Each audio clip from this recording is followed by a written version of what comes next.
Sa gitna ng umiinit na usapin tungkol sa umano'y 100 bilyong pisong insertion sa pambansang pondo, mariing itinanggi ng Malacanang ang alegasyong may kinalaman si Pangulong Ferdinand Bongbong Marcos Jr. sa nasabing isyu.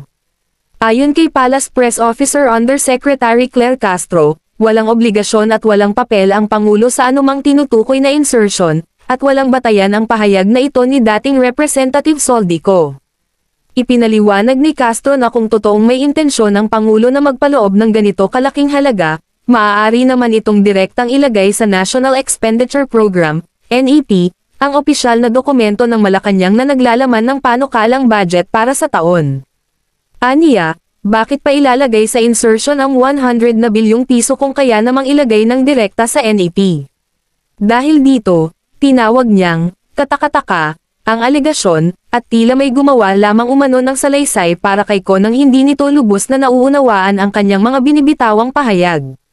Binibigyang diin ng Malacanang na malinaw ang proseso ng pagpasa at pagbabago ng pambansang budget, at anumang paratang na idinidikit sa Pangulo ng walang matibay na ebidensya ay nagdudulot lamang ng kalituhan at maling impormasyon sa publiko.